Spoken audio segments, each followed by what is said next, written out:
and the Pacific, a nation whose borders were carved by empires, frozen wars, revolutions, and global power struggles. This is not just a country. This is Russia. Today, we're exploring Russia, the largest country on Earth, and the dramatic story of how its borders were built, broken, and rebuilt across more than 1,000 years of history.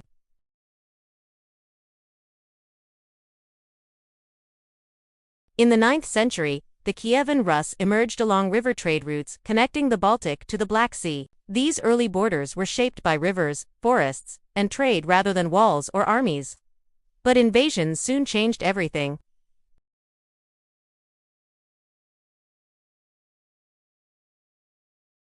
From the ruins emerged Muscovy, a small principality that slowly expanded by absorbing neighboring lands. What followed was one of the greatest territorial expansions in human history. As Muscovy grew, Russia pushed east across the Ural Mountains, entering Siberia. There were no natural borders here, only endless forests, frozen rivers, and indigenous lands. By the 17th century, Russian explorers had reached the Pacific Ocean, creating borders through exploration rather than treaties. Siberia became Russia's backbone, rich in fur, minerals, and later oil and gas.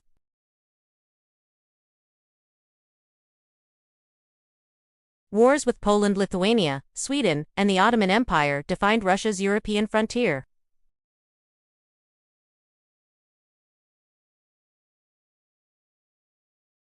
Russia's southern borders expanded through battles against the Ottoman Empire and Persia, securing the Black Sea coastline and the Caucasus region.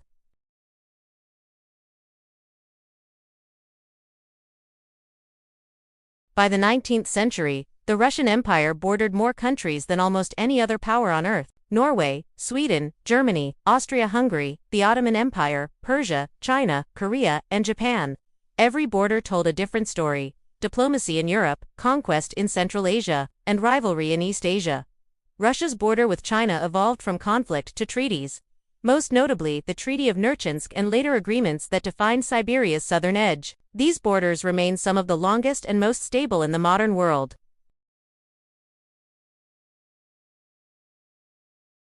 And later disputes over the Kuril Islands, a dispute that still exists today and prevents a formal peace treaty between the two countries.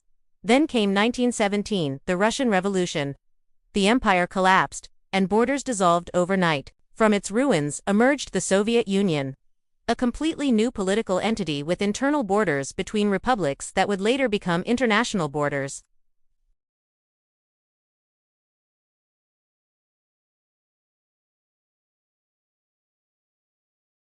Russia became the core of a superpower whose borders defined the Cold War world. When the Soviet Union collapsed in 1991, Russia suddenly lost more borders than any country in modern history. Overnight, 14 new countries appeared around it. Borders that were once internal became international frontiers. Today, Russia shares land borders with 14 countries, more than any other nation: Norway, Finland, Estonia, Latvia, Lithuania via Kaliningrad, Poland via Kaliningrad, Belarus, Ukraine, Georgia, Azerbaijan, Kazakhstan, China, Mongolia, and North Korea. Each border has its own story.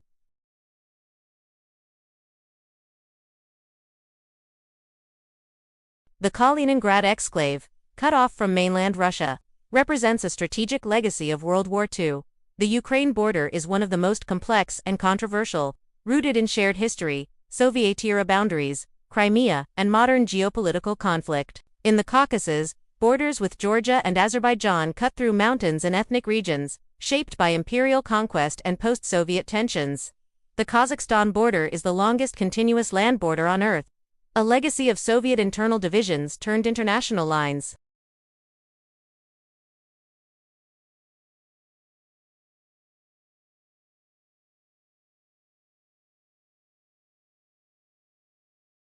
In the Arctic Ocean, Russia controls vast frozen waters, rich in resources and strategic routes. In the Baltic Sea, access is limited but vital.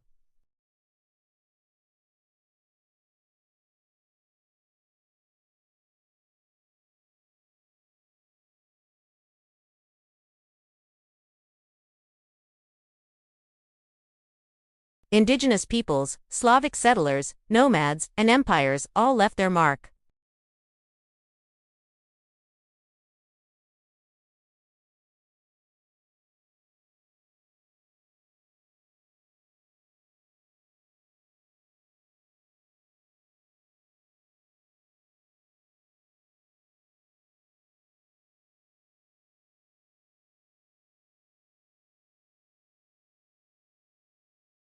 Russia is not defined by one border, it is defined by the idea of borders themselves, expanding, contracting, freezing, and reshaping with time. If you enjoyed exploring Russia's borders and their incredible history, subscribe to World Travel and History for more journeys where maps come alive and history tells its story.